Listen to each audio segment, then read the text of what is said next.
before Horace Bellamy lost his seat at the Cattle Association, before Sheriff Mercer lowered his eyes, and before 3 ranch widows spoke the names they had swallowed for 7 years, there was only an old Longhorn named Gideon.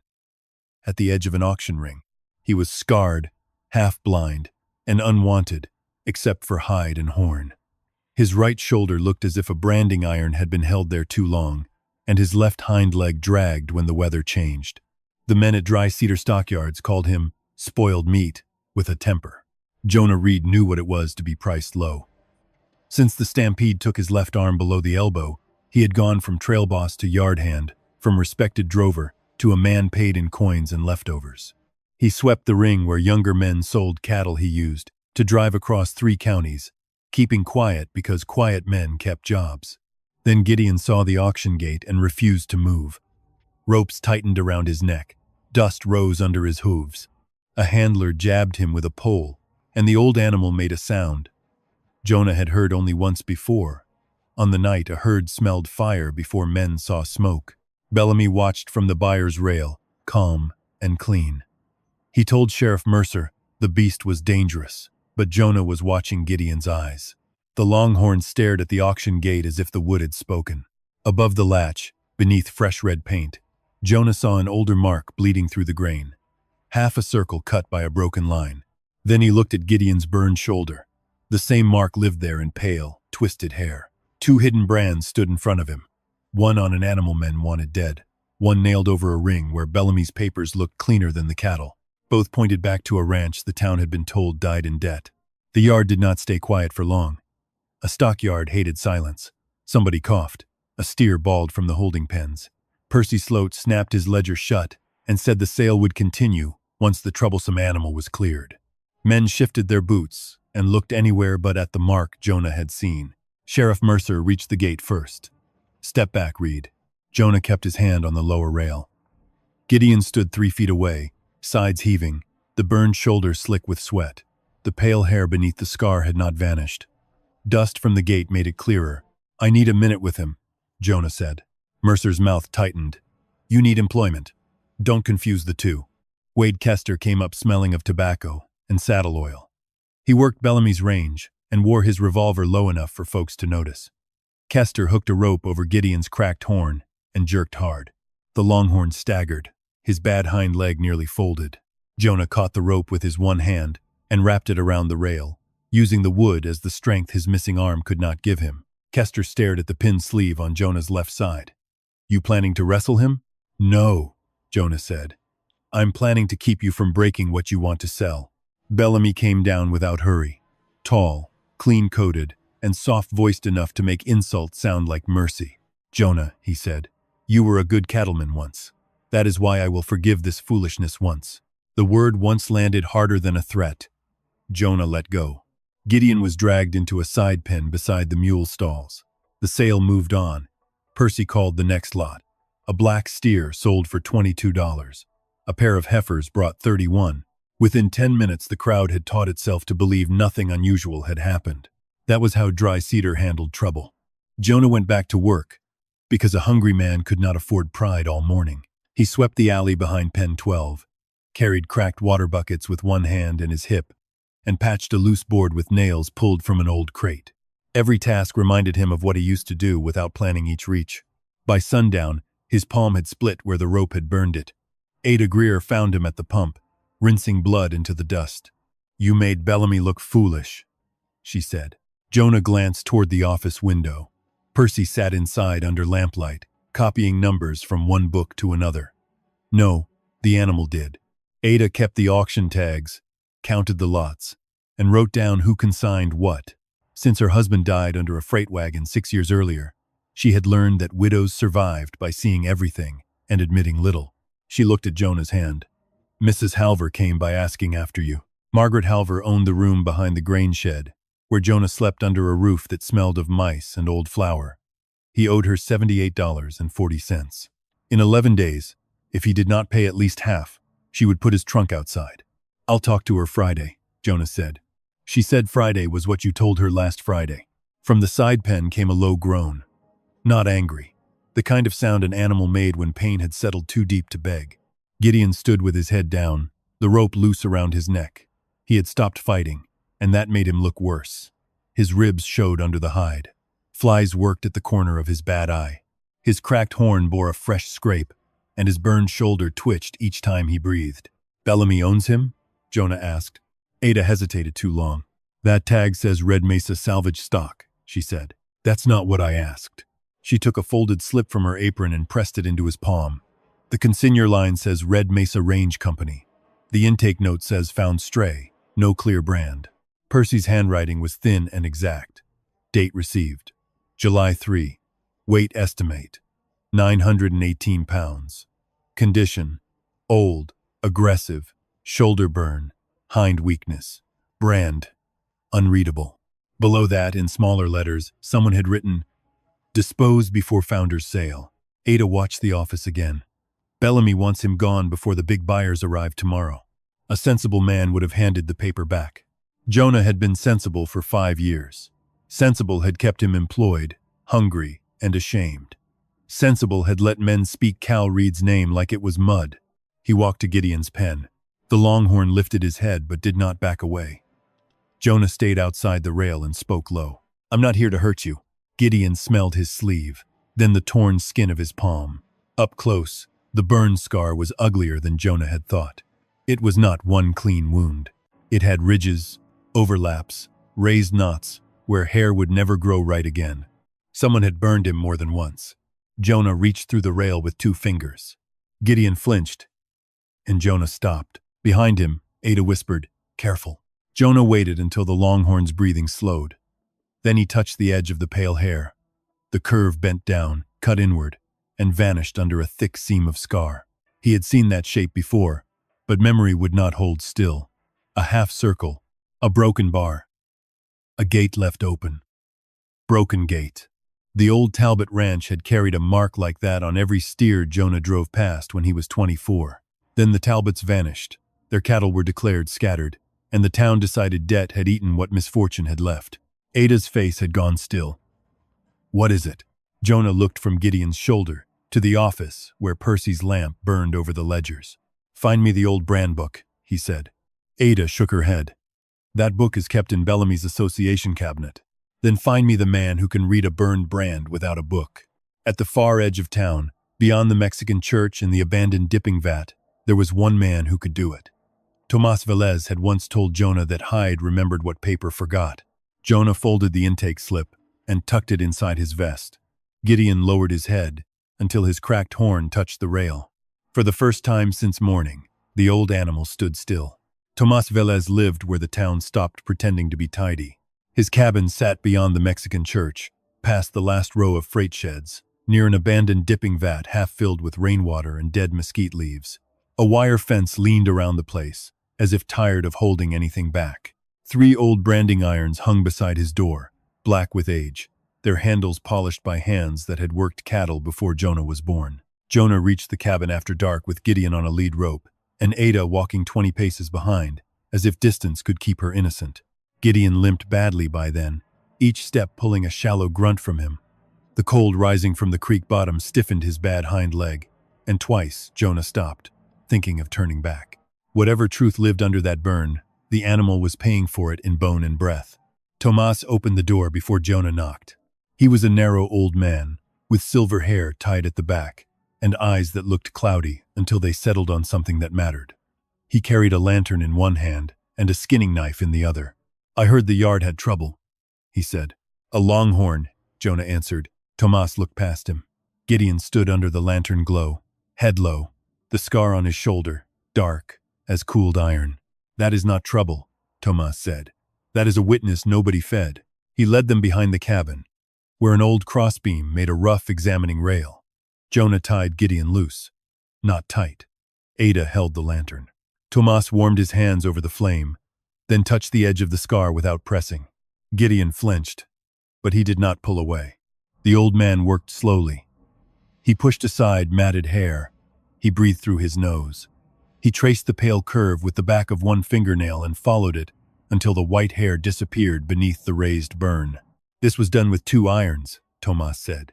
Jonah felt the night shrink around them. 2? 1 to mark, 1 to kill the mark. Tomas leaned closer. The second man was in a hurry or angry. See here, too much heat, too much pressure. He did not want a clean brand. He wanted a scar. Ada's lantern dipped. Jonah looked toward town. Dry cedar lay beyond the sheds, its windows small and yellow, the stockyard lamps burning above the pens. Somewhere in that light, Percy Sloat would be setting his numbers in rows. Can you read it? Jonah asked. Tomas did not answer right away. He walked to the cabin wall and took down a short iron, shaped like a half circle crossed by a broken bar. Its end was dull with rust. Ephraim Talbot used this pattern, he said. Broken Gate Ranch. Ada whispered the name as if it might hear her. The Talbots were ruled insolvent. They were ruled many things by men who did not ride their range. Tomas held the iron near Gideon's shoulder without touching him. The shape matched the pale hair too closely to leave room for comfort. Jonah remembered Ephraim Talbot as a square-built man who paid in coin, never scrip, and tipped drovers with tobacco when cattle came through clean. His wife, Nell, wore a blue scarf even in dust season. They had 2 daughters who rode better than most hired hands. Then came the story.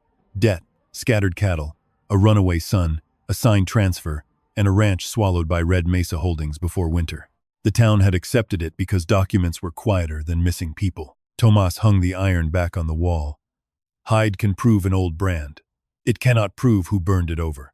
I have the intake slip, Jonah said. A slip can be copied, lost, called mistaken. Tomas wiped his hand on his trousers. You need the brand book. Bellamy keeps it. Then you need something Bellamy did not get to keep. Before Jonah could ask, Gideon moved. The Longhorn had been standing dull-eyed. But now his head lifted toward the abandoned dipping vat beyond the fence. His nostrils widened. He pulled once at the rope, not with panic, but with a stubborn, aching purpose. The rail creaked. Jonah loosened the tie. Easy. Gideon stepped forward, dragging the rope through Jonah's hand, and stopped at the fence facing the black square of the vat. Moonlight lay on the water inside it. The smell was sour, old lime and rotted leaves. Tomas watched the animal carefully. This place used to take cattle from 3 ranches: Broken Gate, Red Mesa, Silver Fork. Ada's face changed. Silver Fork had a salvage lot last spring. Jonah turned to her. She reached into her apron and brought out a small page torn from a counting pad.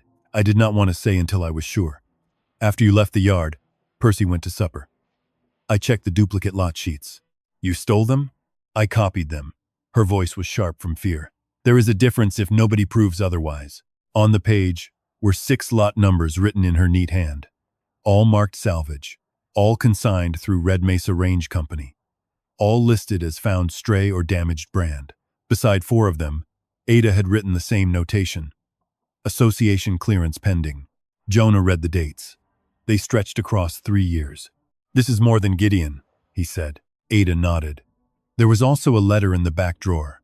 Not opened, but Percy had folded it under the ink blotter. Territorial Brand Office. A man named Lucian Graves asked why so many unclear brands from this district were moving through Founder's sales. Tomas made a low sound. Graves is not loved by men who borrow brands. When was the letter dated? Jonah asked. June 19th. Jonah counted backward. 2 weeks before Gideon's intake slip, a door slammed somewhere in town. All 3 of them looked toward the stockyards. Across the dark, a lantern moved between the pens, then another. Men were searching where men did not usually search after supper. Ada tucked the copied page away. Percy knows the intake slip is gone. Jonah felt the folded paper inside his vest as if it had grown hot. Tomas stepped into his cabin and came back with an old canvas roll. Inside lay charcoal, thin paper, and a small bottle of oil. We make a rubbing now. Of the scar? Of what the scar failed to hide. It took time. Too much time. Gideon had to stand still while Tomas oiled the hair around the burn and pressed the thin paper over the raised edges. Jonah held the rope and murmured useless comforts. Ada kept the lantern steady, though her hand trembled. Twice Gideon shifted from pain. Once he swung his horn and nearly caught the beam. But at last Tomas peeled the paper back. Under the smudged black crescent, a broken bar appeared. Not complete, not court-proof by itself, but enough to make a dead ranch breathe. Hoofbeats sounded on the road. Tomas folded the rubbing and pushed it into Jonah's palm. Do not take him back through the main street. Where then? The old man pointed beyond the dipping vat, toward a trail hidden by mesquite and dry grass. That path cuts behind Broken Gate Range. Ada stared at him. The ranch is empty. Tomas looked at Gideon, who still faced the dark trail with his ears fixed forward. Maybe, he said. But that animal remembers something there. The hoofbeats came closer. A man laughed, and another told him to keep his lantern low. Jonah slipped the rubbing inside his vest, beside the intake slip. For a moment, he thought of Mrs. Halver, his debt, his room, the job he would lose by sunrise. Then Gideon pulled one slow step toward the old trail, and Jonah followed because the Longhorn had already paid too much for men to call him worthless again. The trail behind the dipping vat had not been a road for years. Mesquite crowded both sides until the thorns scraped Jonah's vest and caught at Ada's skirt. Sand had washed over the old wagon ruts, but Gideon followed them without being led. He kept his head low, breathing hard, one bad hind leg dragging whenever the path climbed. More than once Jonah eased the rope and told him to stop. More than once the Longhorn stood only long enough to gather pain, then went on. Behind them, the hoofbeats reached Tomas's cabin and slowed. A man called the old vaquero's name. Another laughed and said they were chasing a one-armed thief, not a ghost. Jonah pulled Ada down behind a black willow near the creek cut and held Gideon's rope tight against his chest. Gideon's ribs moved like bellows. If he snorted, they were finished. The animal did not snort. He only turned his bad eye toward the distant lanterns, then toward the dark rise ahead. Ada's breath shook beside Jonah. If they find us, Percy will say I took office property. You copied numbers, and you took an intake slip. Jonah did not answer, because she was right. The riders searched Tomas's yard for nearly 10 minutes. A lantern swung near the dipping vat. One horse balked at the smell of old lime and had to be cursed forward. Then Tomas's voice carried faintly across the dark, calm and irritated, telling them that if they wanted to inspect an old man's firewood, they should bring supper with them next time. The men finally turned back toward town. Gideon pulled again. The rope tightened across Jonah's palm, reopening the split skin. The Longhorn was not heading toward the road. He had found a cattle path so narrow that men on horseback would have missed it, unless they already knew where it ran. It curved behind a low ridge, crossed a shallow wash, and climbed toward a line of dead fence posts that leaned under the stars like old witnesses. Broken Gate Ranch lay beyond them. The first thing Jonah saw was the gate itself, hanging from one hinge. A rusted sign still swung there, though the paint had peeled to gray. In the moonlight, the brand mark showed only in fragments.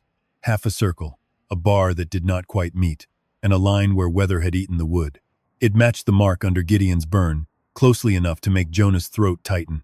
Ada stopped at the sign. I passed this place once with my husband. There were cottonwoods along the lane.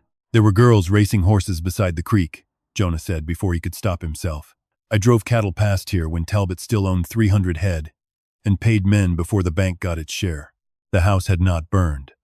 That made it worse. Fire would have given the place an excuse for being empty. Instead, it stood with its porch sagging and its windows dark, as if the family had stepped out for supper 7 years ago and been delayed by death. Near the barn, the old branding shed had collapsed on one side, its roof caved inward over tools too rusted to steal. Gideon did not go to the house. He went to the branding shed. Jonah wanted to pull him away. The floorboards had rotted, and old nails waited in the dust. But Gideon lowered his cracked horn and pushed against a loose plank until it fell inward with a dry snap. He stepped once, stumbled, and nearly went down. Jonah threw his weight into the rope and braced himself against a post. Ada caught the rail with both hands. Together they kept the Longhorn standing. Enough, Jonah said. You have done enough. Gideon stood shaking, eyes fixed on the far corner of the shed. Ada lifted the lantern. The corner held nothing but broken boards, a rusted water bucket, and old burlap hardened by dust. Jonah crossed carefully. Beneath the burlap lay a square patch of dirt darker than the rest, packed flat and covered with ash. He crouched. The ash was not from the collapsed roof. It had been placed there. Jonah dug with a broken horseshoe he found near the wall. 3 inches down, the iron struck wood. He cleared the dirt from a small box, made from fence slats, and bound with baling wire. Inside was not a ledger, not money, not the clean proof some foolish part of him had hoped for. It was a bundle of small things wrapped in oilcloth. A brass button from a woman's coat, 2 cartridge casings, a strip of hide bearing the clear Broken Gate brand, and a folded bill of sale signed with Ephraim Talbot's name. Ada read the paper by lantern light. This says Talbot sold 47 head to Red Mesa Range Company for $9. $9 a head? $9 total. Jonah almost laughed. Ephraim Talbot would have burned his own barn before selling one healthy steer for less than a meal. Then Ada turned the page over, and the laugh died before it formed. Beside each name was a number. 26, 47, 19, 33. At the bottom were two initials.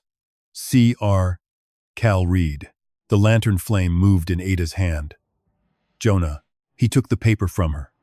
Cal's initials sat there like a snake in dry grass. C.R. was not rare, but Jonah knew that slant, the hard downward cut on the R.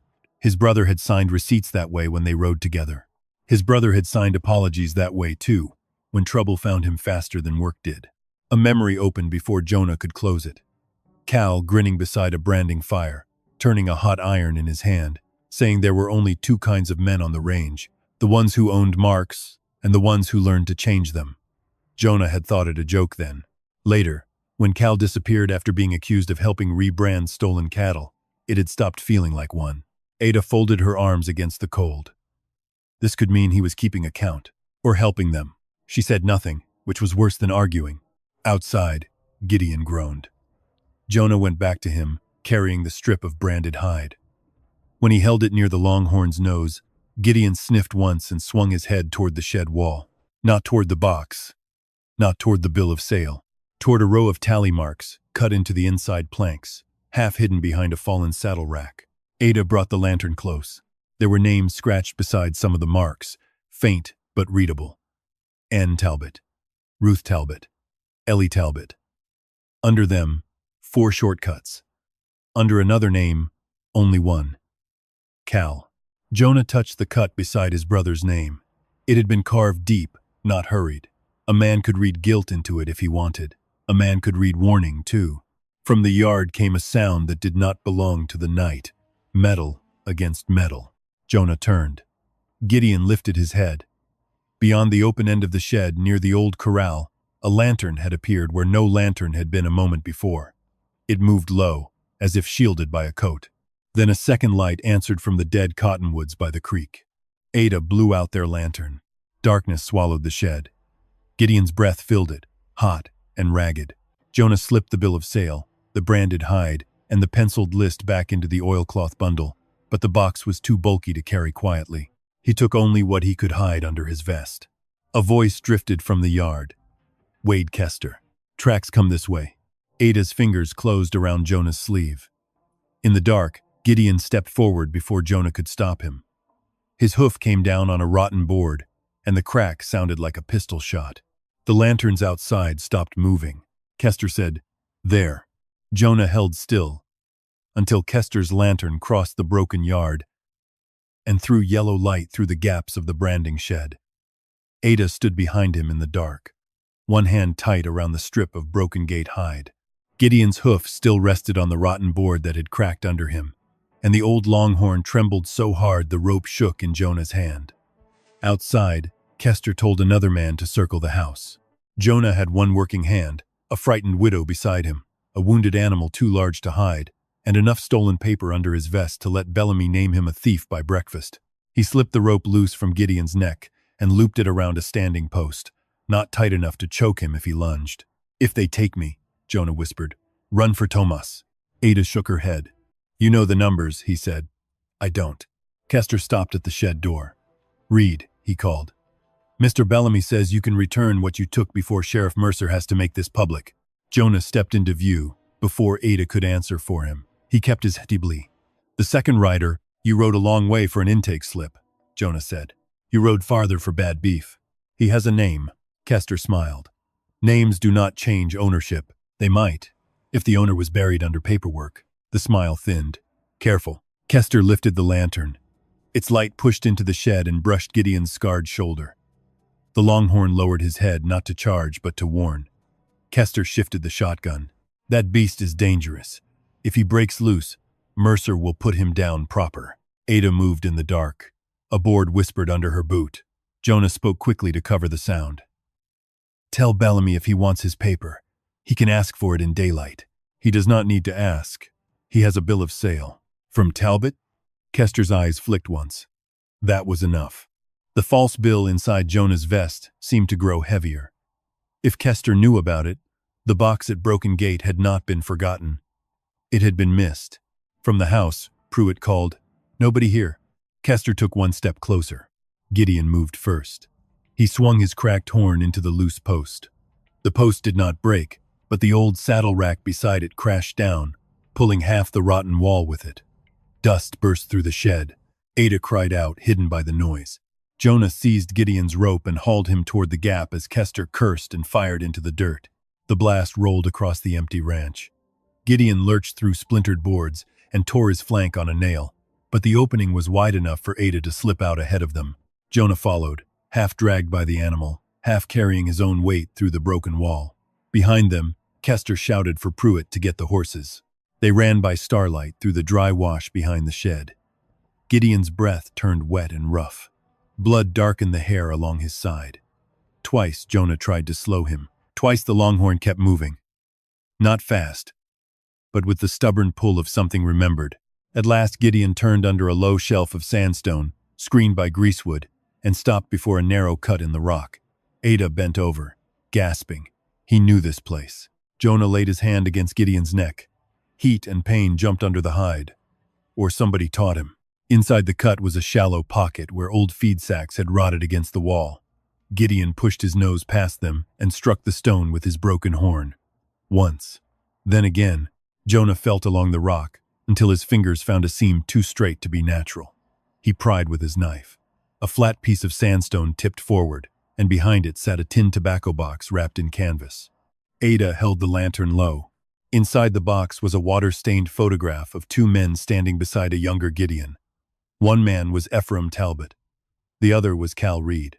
Jonah's anger came up so fast it left no room for grief. Cal had known Talbot. Cal had stood beside the animal. Cal had been closer to this than any rumor had said. "There," Jonah said. "Proof he was in it." Ada took the photograph gently. "Turn it over." On the back, in Cal's hard, slanted writing, were 12 words. "If I do not come back, follow the bull that carries 2 brands." Jonah read it twice.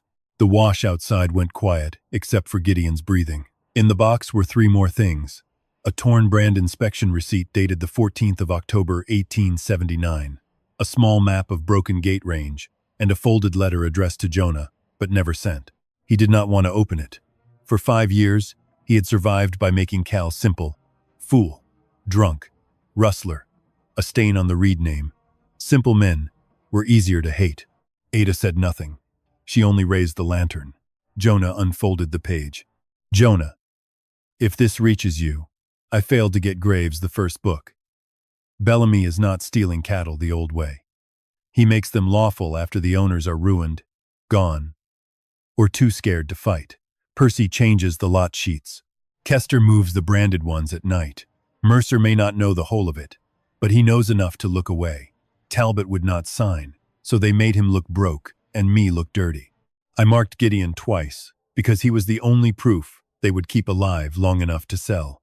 Hate me if you need to. Just do not let them kill the proof." The letter ended without apology. Jonah sat back against the stone wall. A memory rose before he could stop it. Cal outside a saloon 5 years earlier, smelling of smoke and whiskey, laughing while Jonah called him a disgrace. Jonah had believed anger was judgment. Now it felt more like laziness. He had let the town make his brother simple because simple hurt less. Gideon lowered his head until his breath moved the letter. Ada's voice was soft. He trusted the animal because he could not trust the papers. That was the twist of it. Cal had known Bellamy could buy clerks, bend sheriff work, and bury receipts in official drawers. But Gideon carried what men had failed to destroy. A living brand, a trail memory, and pain enough to point back toward the truth. Hoofbeats passed above the wash and faded toward the county road. Kester had missed the cut for now. Jonah folded the letter carefully. The box held no full ledger and no easy victory. It held a dead man's warning, a torn receipt, a map, and a mercy Jonah had not expected. Cal Reed had not been clean, but he had not been Bellamy's man. Ada studied the map. A cross had been marked, not at the house, but near the old dipping vat, where the trails from Broken Gate Red Mesa, and Silver Fork met before turning toward Dry Cedar. "The first book," she said. Jonah nodded. If Bellamy changed cattle before they reached the official pens, he needed a place where every trail crossed. Gideon shifted and nearly fell. Jonah braced his shoulder against the animal's neck until the trembling eased. The Longhorn had opened the way and bled for it. Still, his head faced the dark, as if one more mile waited inside him. Founder's sale would begin after sunrise. Bellamy would have clean papers, buyers, sheriff's order, and a crowd trained to trust his voice. Jonah had a wounded Longhorn, a copied list, a dead brother's letter, and a map pointing back to a vat men had searched badly once. He put Cal's letter inside his vest beside the rubbing. "We go back before daylight," he said. Ada looked toward Gideon. "Can he make it?" Jonah touched the scarred shoulder, careful of the fresh blood and old burn. "He already has. Now we have to be worth what he carried." They reached the dipping vat while the eastern sky was still the color of gunmetal. Tomas had not lit a lamp in his cabin, but one branding iron was missing from the wall, and Jonah knew the old man was awake. He stepped from behind the water trough with a rifle in his hands, and his hat pulled low. "You brought him back bleeding," Tomas said. "He brought us back breathing," Jonah answered. Tomas fetched a pail, a rag, and a brown bottle that smelled of bitter root. Gideon stood with his head low while the old vaquero cleaned the torn flank. The Longhorn's muscles jumped under every touch, but he did not swing his horn. Jonah held the rope loose and felt shame settle inside him.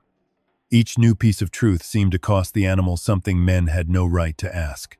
Ada spread Cal's map on an overturned crate. The cross was marked beside the vat, not in the center. A pencil line pointed toward the drain trench that ran under the old timbers and out to the dry creek. Tomas studied it, then spat into the dirt. "When vats were working, cattle passed here before they entered town pens," he said.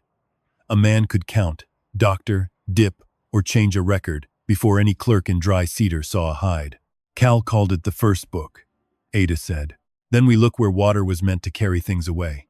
The vat was a sunken rectangle lined with stone and blackened wood, deeper than Jonah remembered. Rain had left a skin of green water at the bottom. On the west side, half buried under mud and leaves, an iron grate covered the drain trench. It took all three of them to pry it loose. Jonah worked with his knife and one good hand until his wrist cramped. Ada dug with a broken tin plate. Tomas used the butt of his rifle as a lever. Beneath the grate was a narrow space, packed with silt, dead roots, and something wrapped in oilcloth. Jonah pulled. The bundle tore open in his hands. Inside was a ledger, swollen from damp, but still bound in cracked red leather. A strip of canvas had been tied around it, and on the cover, written in faded ink, were 3 words, "Pre-yard count." Ada went pale. "That is not an auction book." "No," Tomas said. "That is what came before the auction book." Many pages were ruined, but not all. Ada separated each sheet with careful fingers. The first readable page listed Broken Gate. 50. 3 head through the vat on the 12th of October, 1879. The false bill Jonah had found claimed 47 head transferred 2 days later for $9 total.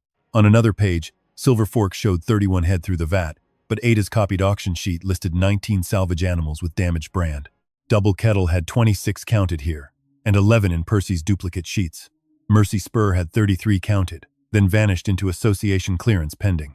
Ada turned one page and found initials in 3 columns: PS, WK, and HB. The final column was marked approval.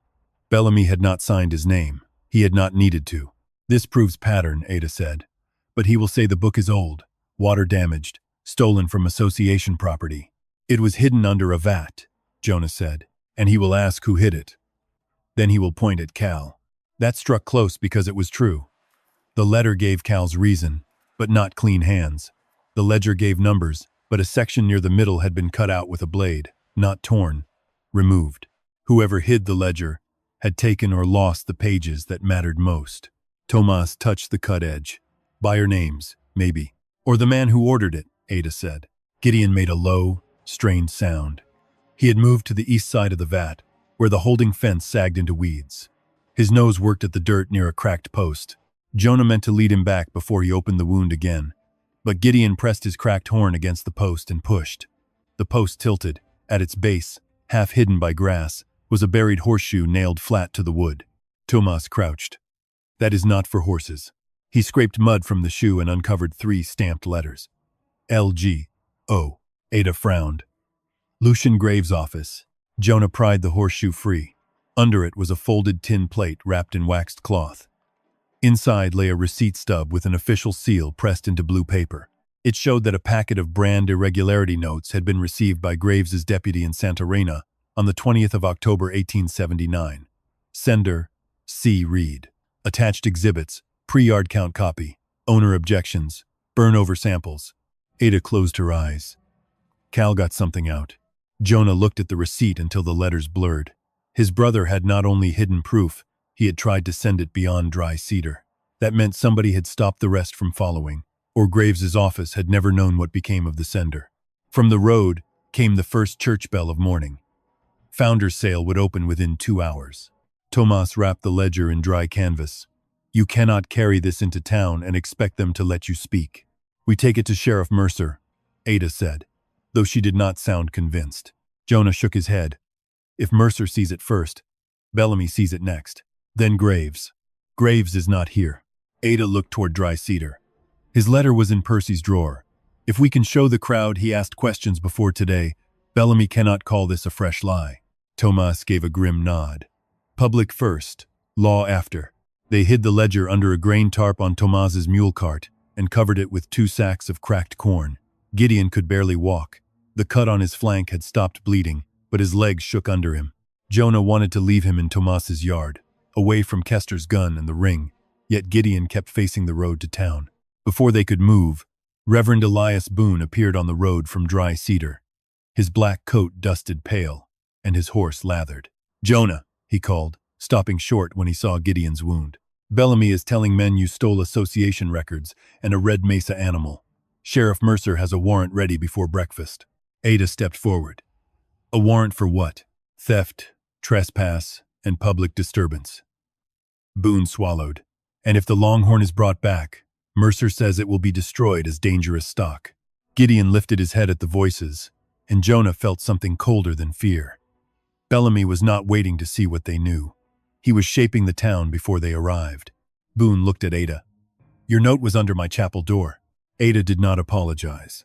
The preacher lowered his voice. If you have proof, do not bring it through Mercer's office. Bring it where the buyers are. Founder's sale has half the county standing in one place. Tomas narrowed his eyes. You are advising a riot, Reverend. I am advising daylight. Jonah looked at the hidden ledger, the wounded Longhorn, and the road where Dry Cedar waited with clean papers and dirty mouths. The evidence had grown larger than Broken Gate. Silver Fork, Double Kettle, Mercy Spur. Bellamy had not stolen cattle in the dark. He had taught the town to applaud while he sold them back in daylight. Gideon took 1 step toward the road and nearly went to his knees. Jonah caught the rope, holding up the proof Bellamy wanted, destroyed until the Longhorn steadied. Jonah placed Cal's letter, the receipt from Graves's office, and Ada's copied lot list inside his shirt. The ledger stayed under the corn sacks. If Bellamy wants the town to see me as a thief, Jonah said, then we give the town something worth stealing. They started for Dry Cedar as the sun broke over the stockyard roofs. In the distance, the auction bell rang once, bright and cheerful, calling buyers to the cleanest sale Horace Bellamy had ever planned. Dry Cedar looked honest in the morning. Sunlight struck the stockyard roofs.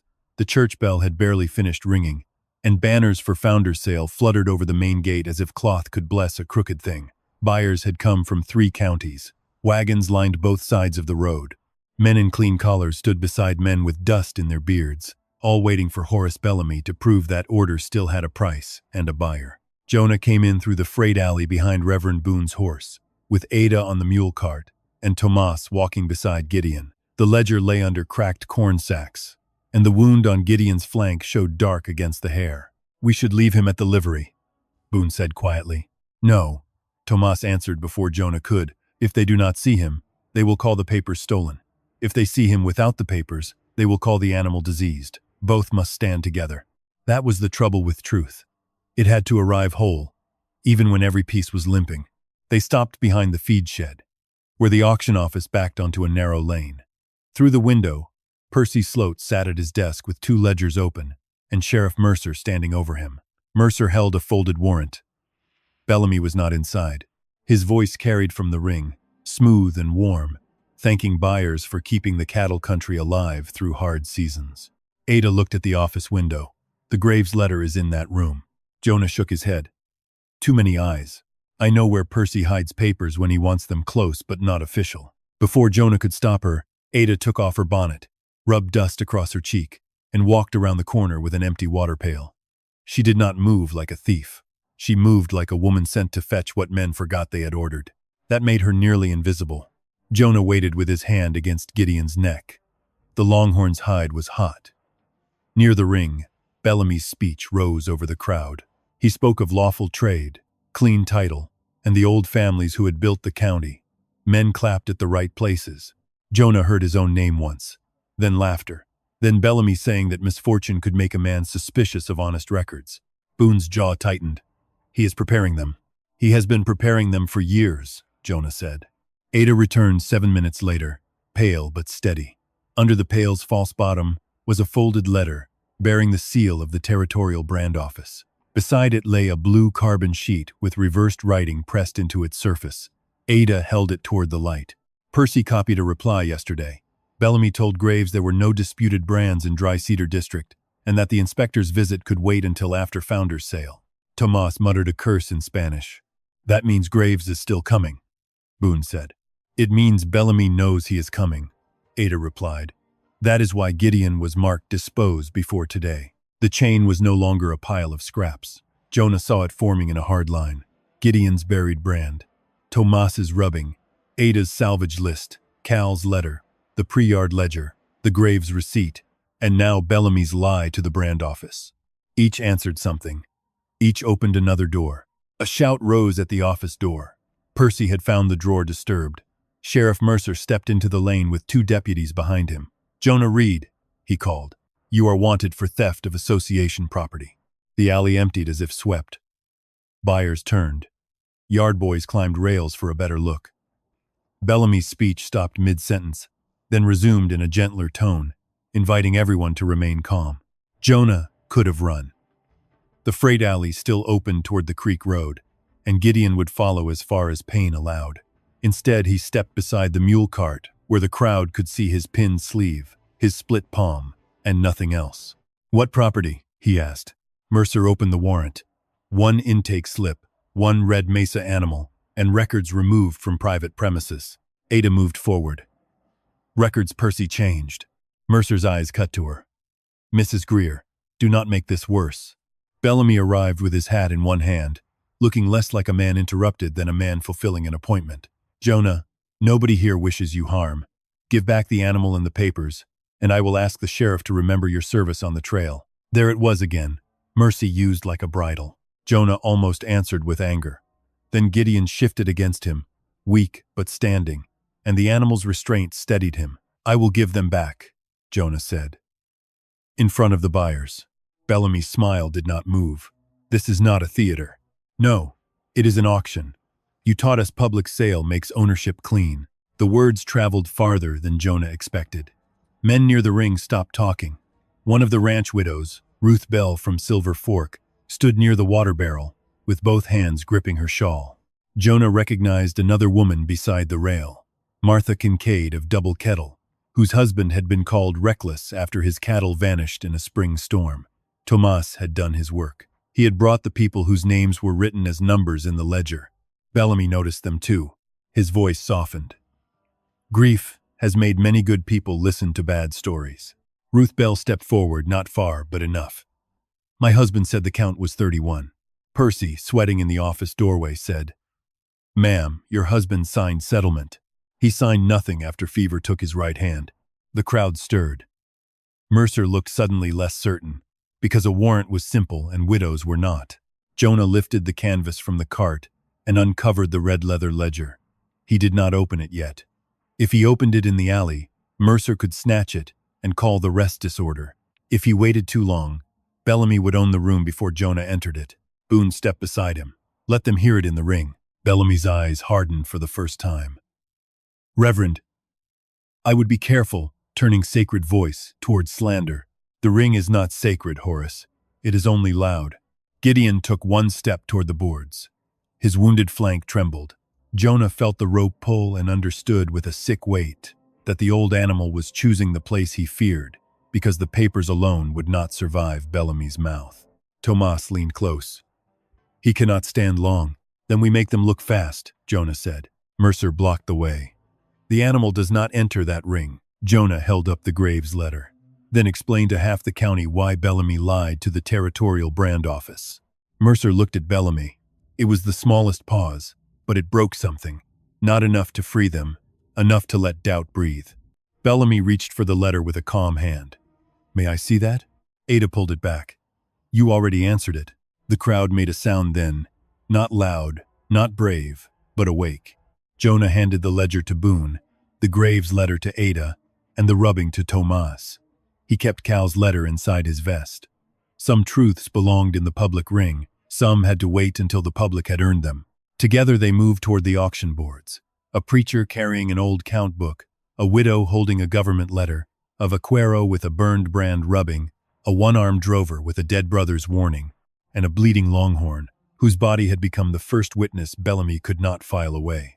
At the gate, Gideon stopped. For one terrible second, Jonah thought the pain had beaten him. Then the old Longhorn lowered his cracked horn, breathed once, and stepped into the ring. The ring had held frightened cattle, broken horses, and men drunk enough to bid against themselves, but it had never held silence like this. Gideon stood near the center boards with his head low and his wounded flank dark against the dust. Jonah stayed beside him, one hand on the lead rope, while Boone carried the red ledger to the auction block, and Ada held the sealed letter from the territorial brand office, where the crowd could see the blue mark. Bellamy did not raise his voice. That was his gift.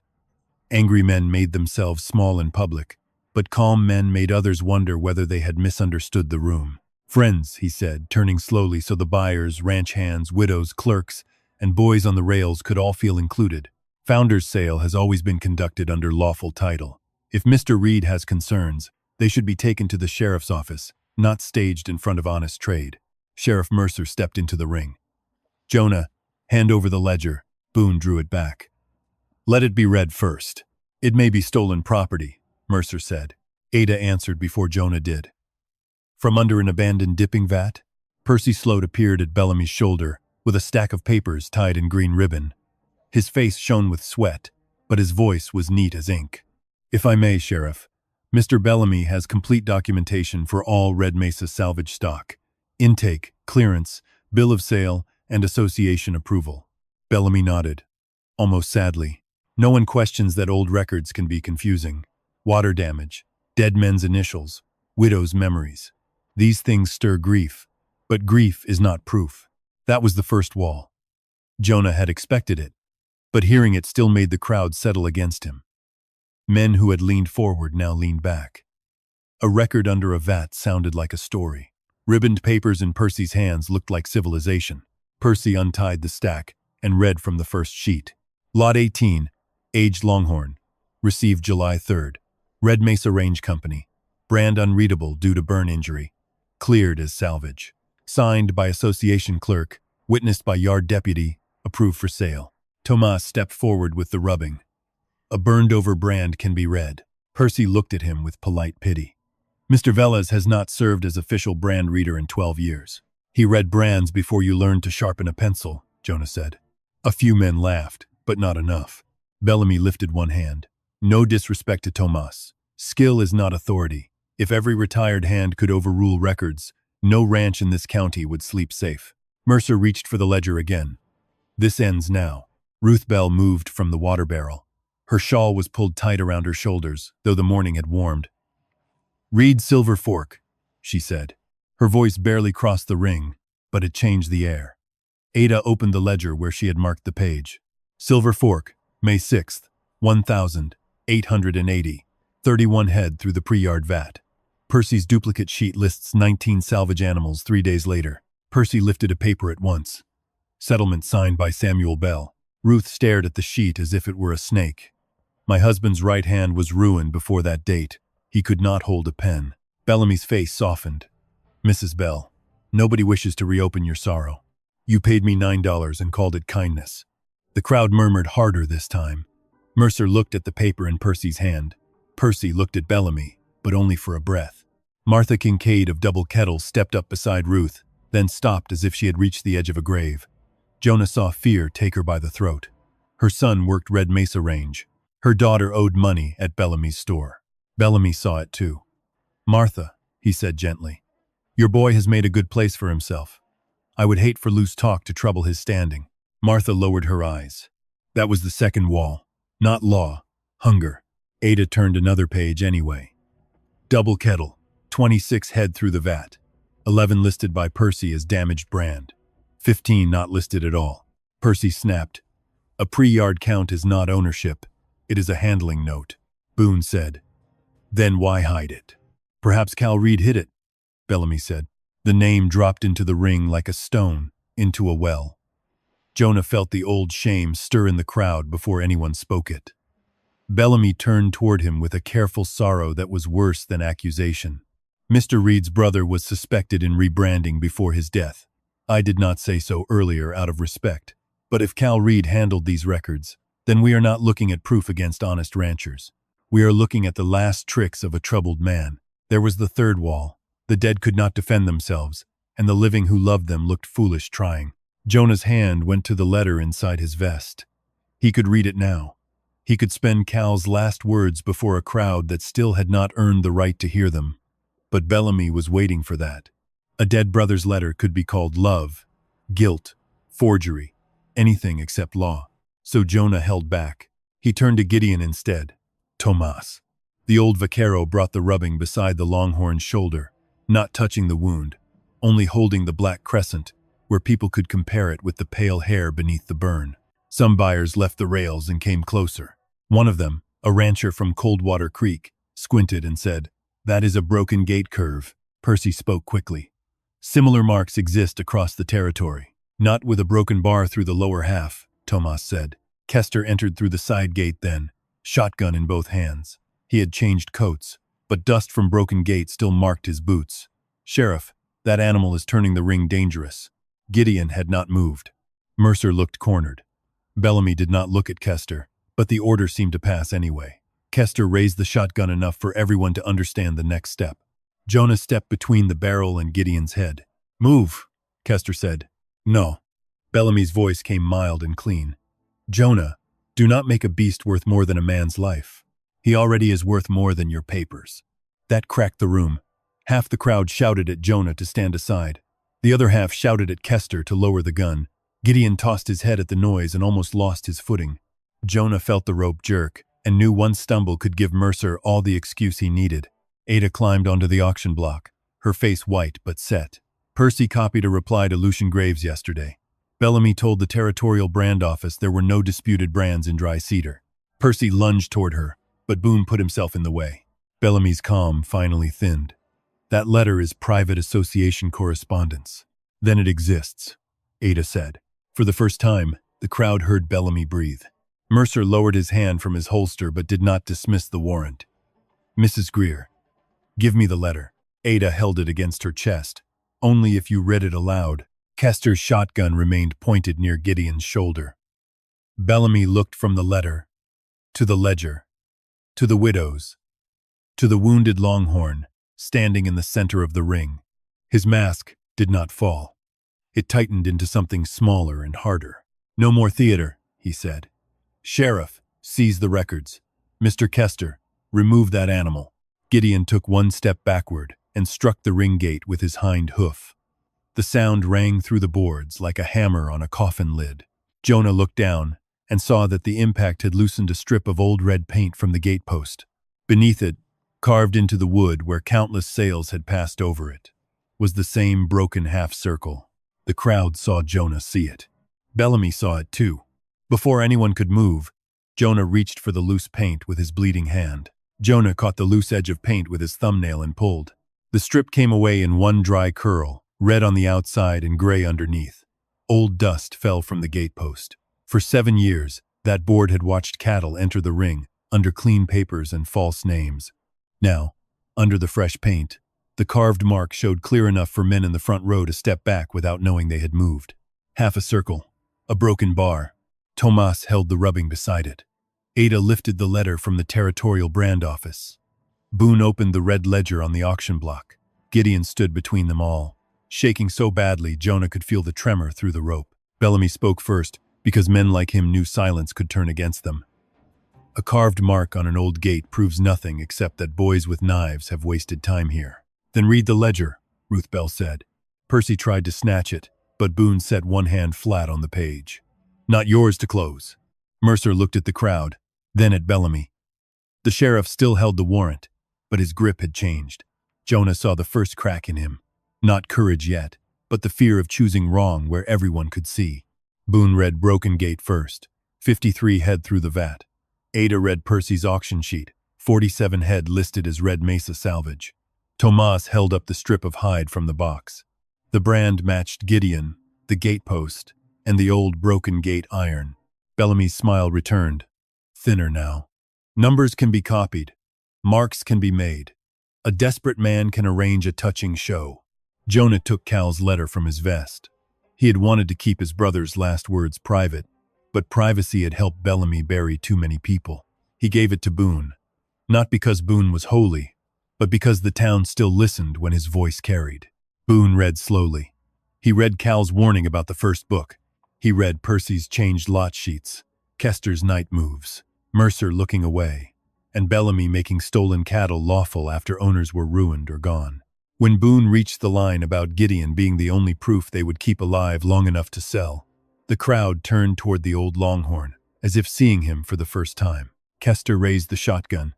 That letter is a dead rustler's lie.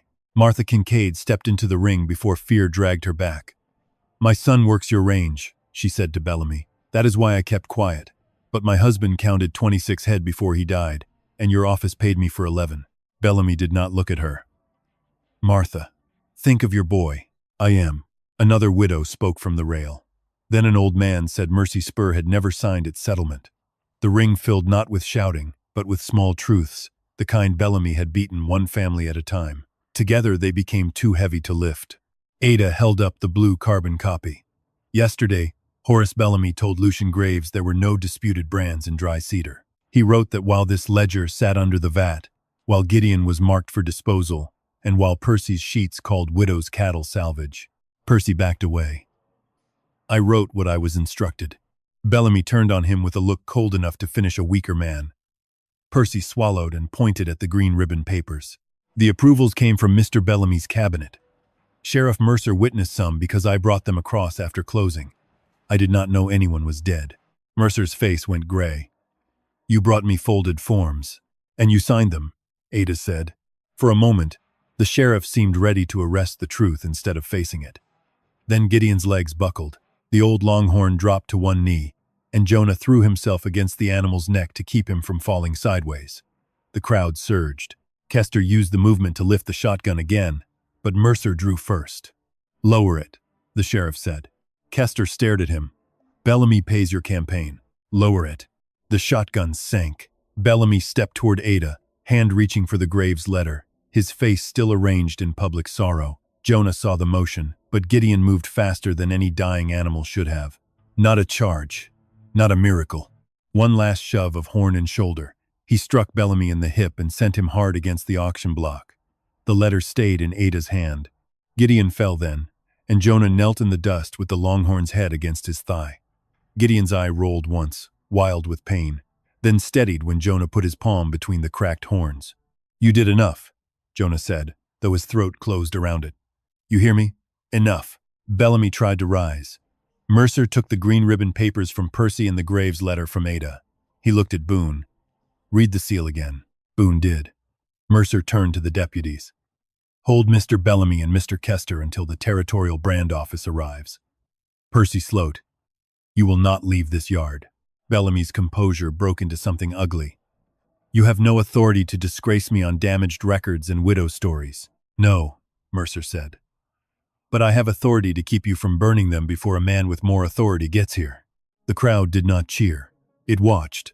That was better. Cheering could fade into gossip by supper. Watching made witnesses. By afternoon, Lucian Graves rode into Dry Cedar with 2 deputies and a dust-colored coat buttoned to the throat.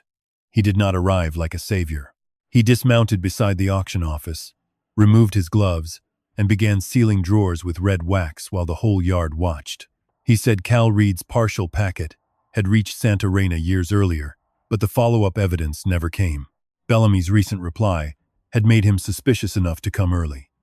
Graves sealed the association cabinet, the pre-yard ledger, Percy's duplicate books, and every Red Mesa salvage lot still standing in the pens. He did not save Jonah. Jonah, Ada, Tomas, Boone, the widows, and Gideon had already done that. Graves only gave the truth a lock the powerful could not pick before nightfall. Public justice came in stages, marked by paper, dust, and men who suddenly had to answer their own signatures. Bellamy's name was taken from the Cattle Association Board before sunset. Percy gave a written statement in exchange for protection. Kester was jailed for intimidation and attempted destruction of evidence. Sheriff Mercer surrendered the warrant against Jonah and signed a sworn account of the forms he had witnessed without reading. 2 days later, deputies found the missing pages from the pre-yard ledger behind a false back in Bellamy's cabinet, listing Broken Gate, Silver Fork, Double Kettle, and Mercy Spur under one private column marked acquisition. The town learned how the theft had worn a lawful face. Ranchers were ruined by false debt, frightened into settlements, or declared gone after their cattle had already passed through the vat. Brands were burned over. Counts were changed before the animals reached official pens. Founder sales turned stolen stock into clean title, while Bellamy spoke of order and survival. It did not give every family back what had been taken. Some men were dead. Some ranches had gone to weeds. But by the end of the week, Red Mesa holdings were frozen, the widow's claims were reopened, and Broken Gate's name was written into county record again, not as debt, but as theft survived long enough to be heard. 3 nights later, Jonah took Gideon back to Broken Gate. The Longhorn should not have been walking, and mostly he did not. Tomas brought a wagon bed packed with straw, and they led him only the last few yards to the old gate. The ranch looked different, without men chasing through it. Poorer, maybe, sadder, but not dead. Ada waited by the lane while Jonah went to the branding shed with Cal's letter. He stood where the tobacco box had been hidden, where he had decided too quickly that his brother was guilty because anger was easier than grief. He folded the letter and tucked it into the cracked frame of the old gate sign, behind the broken gate mark. Not hidden this time. Sheltered. "I hated you wrong," Jonah said. The words sounded small in the open yard, but they were the truest ones he had. Gideon stood near the gate with his head low. The wounds would leave him stiff for life, if life gave him much more. Jonah did not pretend the animal understood justice. Gideon understood grass, pain, old trails, and the shape of places where men had hurt him. That was enough. He had carried the truth because no one had asked whether a scarred beast could remember. Jonah laid his hand on the Longhorn's neck. Beyond the cottonwoods, the first evening star showed over the empty range. Ada came beside him and said, "Mrs. Halver had withdrawn the eviction after 3 widows paid his debt without asking his permission." Jonah almost laughed, then did not. He looked at Broken Gate's dark house, the ruined shed, the old mark, and Gideon breathing slow in the dust. Justice had not restored what Bellamy took. It had only stopped the taking and named the dead correctly. For Jonah Reed, that was enough to begin. He unpinned his empty left sleeve and let it hang loose in the wind, no longer neat for other people's comfort. Then he turned Gideon toward the patch of winter grass behind the barn, where the old Longhorn lowered himself carefully, painfully, and rested under the sign of the ranchmen had failed to erase.